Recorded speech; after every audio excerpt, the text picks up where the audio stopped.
Hello and welcome to Tantrum House. I'm Ryan. And I'm Will, and today we're going to look at the game Vault Assault.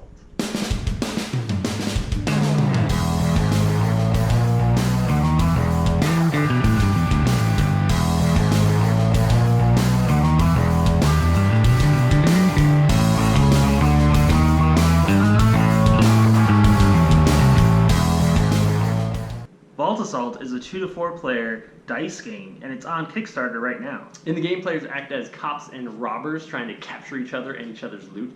Obviously, we're talking about prototype components, but let's go ahead and look at the game right now. At the beginning of the game, players separate the dice. Blue and red go to the police officer player, and the black and white dice go to the robbers. Then all the vault tiles are placed face down. These tiles have treasures on them, as well as some hindrances that players want to try to avoid during the game. And then the game is made up of two phases. The first phase is the diamond heist phase. The cops will line up their dice in a row, and it's sort of like Minesweeper in that one of their dice is going to be a die pack, and the robbers, they're going to line up their dice and gradually flip them over and try to avoid hitting that die pack while trying to hit one of the dice that the cops have designated as the diamond. At the end of that phase, if the robbers decide to pass, then you just move on.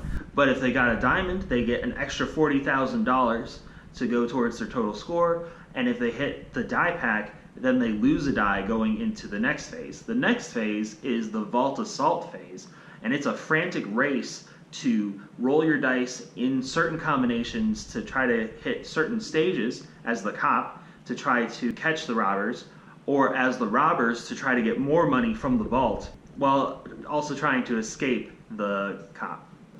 The game comes with a cheat sheet that shows which order the players have to roll their dice in order to achieve their specific results. So the robbers are attempting to collect diamonds and thwart the cops' activities, and the police are trying to roll. They got to stop for donuts. They got to surround the enemy, and then ultimately they have to catch them before they escape at the end of the game. And the robbers are trying to obviously escape with their loot.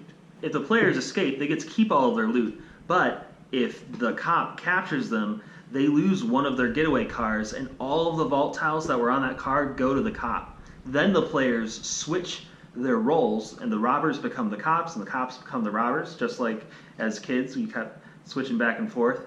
And eventually the game ends after 6 turns. And that's basically the gist of the game. Obviously, there are some variations depending on your player count. 2 players plays the same as 4, but you play as teams. 3 players is a little bit more interesting because you have 1 cop who's trying to chase 2 robbers. So there are some interesting things that shake up the way the game plays based on your number of players. Overall, the theme for this is obviously prototype, so we don't know what the final work will look like. Right now, all the pieces are like hand painted, it looks like, which is interesting, and then digitized, of course.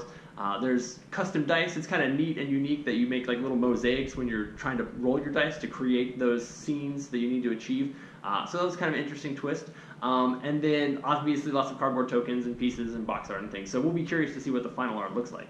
The main element of this game is that frantic dice rolling, that race to get the right combination. So if you like frantic dice rolling games like Tada or Bunko or Space Cadets, then you should probably check this out on Kickstarter. They're on Kickstarter right now, so go ahead and take a look at their campaign. We'll have a link in the comments. And then be sure to subscribe to our YouTube channel. We put out new reviews and Kickstarter previews every week, and we'd love to have you join us.